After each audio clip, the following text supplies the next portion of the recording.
Hello and welcome. My name is Alan, and the sun is behind the clouds right now, making it look much later in the day than it actually is. It's just barely after 1, actually, but for some reason, yeah. But what I was going to talk about was I'm keeping up with this Speaker of the House voting that's going on because you have to question if they can't get their act together and vote in a speaker when they have a majority. I'm talking about the Republicans. Why would anyone think they're going to be able to properly govern? Shoot, they still only barely have control of one body in the House of or in the U.S. Congress.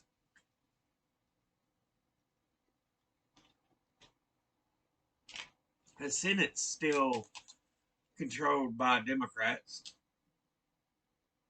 and presidency is still Democrat. So if they want to make any kind of impact at all, they have to be willing to compromise.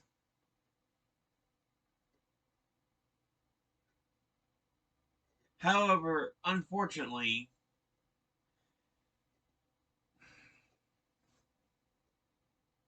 it feels like in this day and age, there's just an unwillingness to compromise.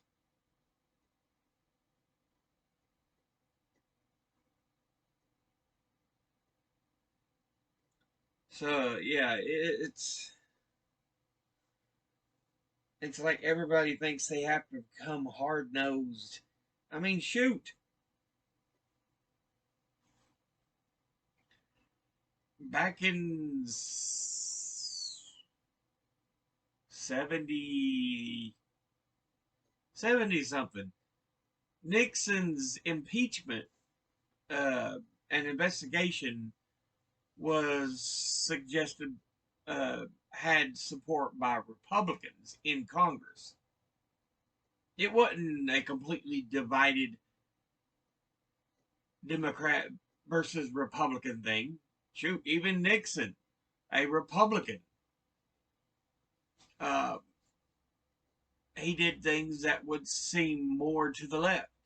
He helped found the EPA, Environmental Protection Agency. He was the first one to reach out to China after it had become a communist nation in the name of diplomacy and peace.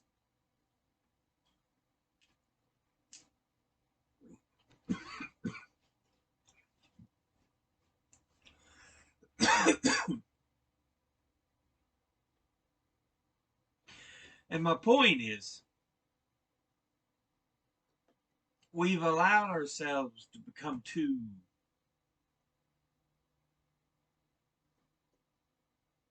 split in the world of politics.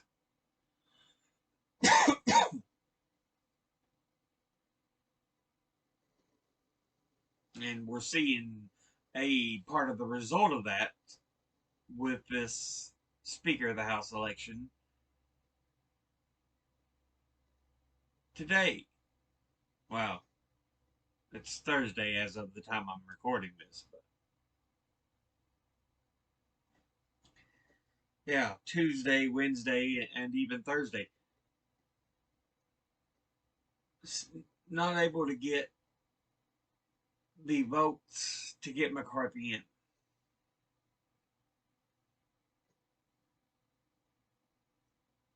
Like I said, this is Thursday when I'm recording this. They're in the midst of the seventh round of voting.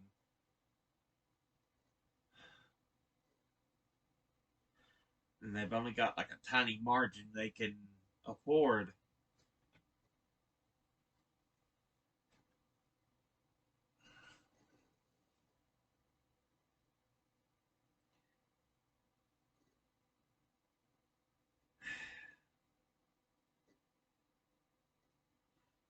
when you come to the point where you're unwilling to do things to help America in general, to help the working class, the middle class, the poor, you know, majority of Americans,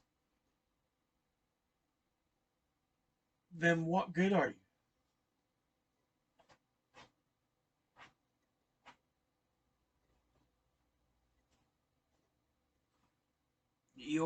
You're not a true representative of the nation.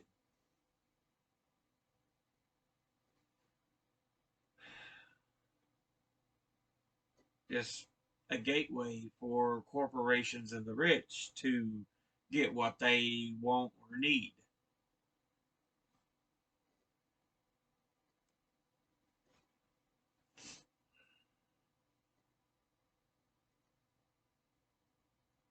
And like I said, both sides are guilty of this. I hate the forced dichotomy of politics in this nation. You either got to choose Republican or Democrat. Otherwise, you just throwing away your vote.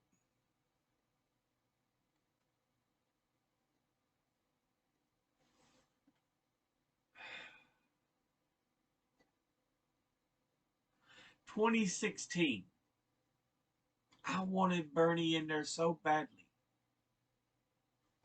But what happens?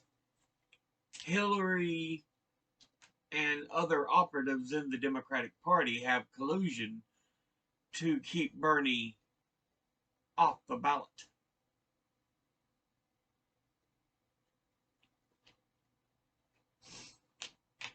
This angered me so much, I voted for Jill Stein.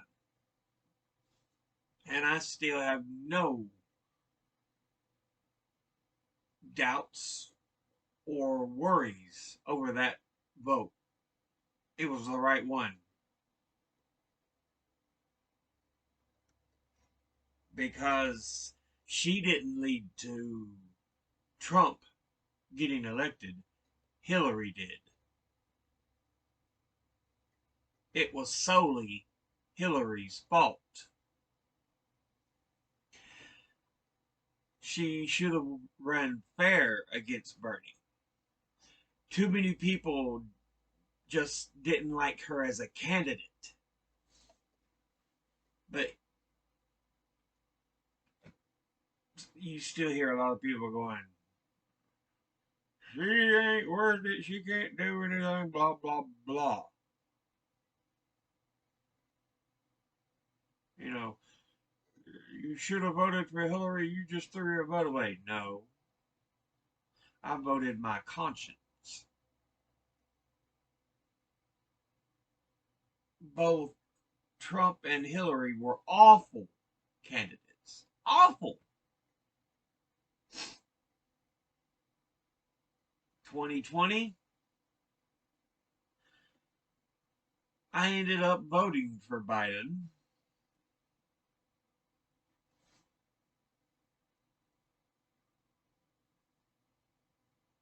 because Trump did more damage than I thought he would be able to do. Because, when he first started out, he had some stupid stuff he was saying, but he also said some pretty decent stuff. I thought, well, give or take, he can't be worse than anybody else. But, and the sun goes behind the clouds again.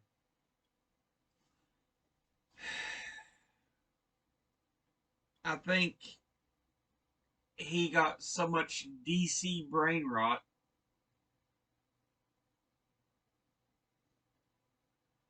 that the extremist of the extreme really got into his head.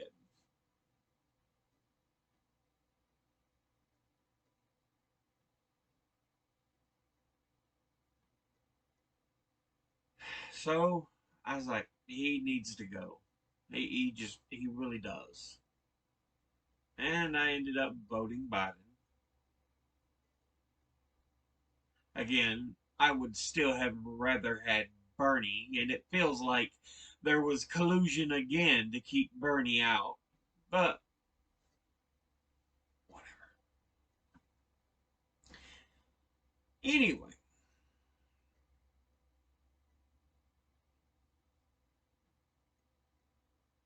I just, yeah, the dichotomy for political voting does not work in a country this populous, a democracy this populous. It has caused serious issues. Now, that alone isn't the only thing causing issues. Some of it is the um,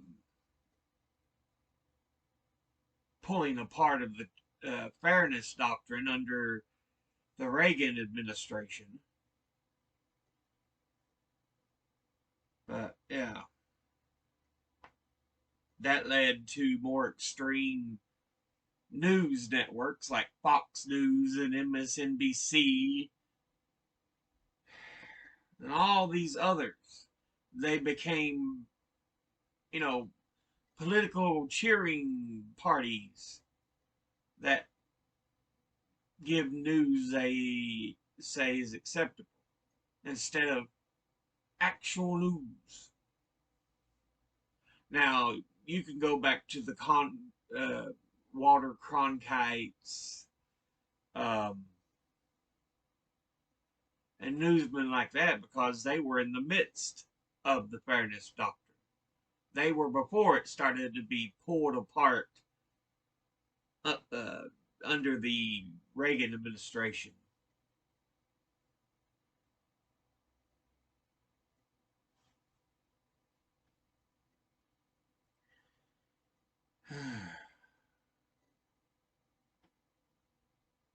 Yeah, there's just so much that needs to be done, and one of the big ones is let's stop with the voting dichotomy we have in this country. There needs to be more than just two parties for one of the most populous democracies in the world.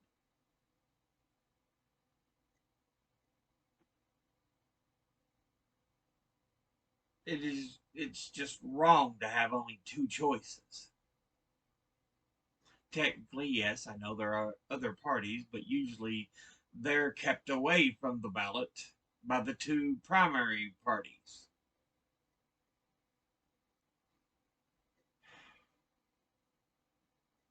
And, rules that are put in to kind of keep them from being able to make it through.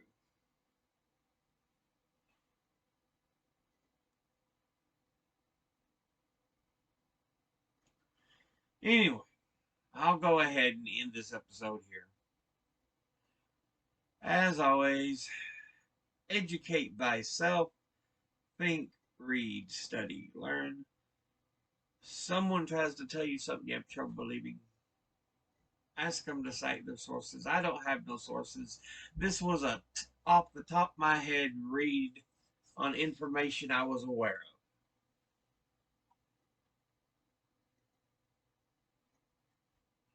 But I'll see you all in the next episode. Until then, later.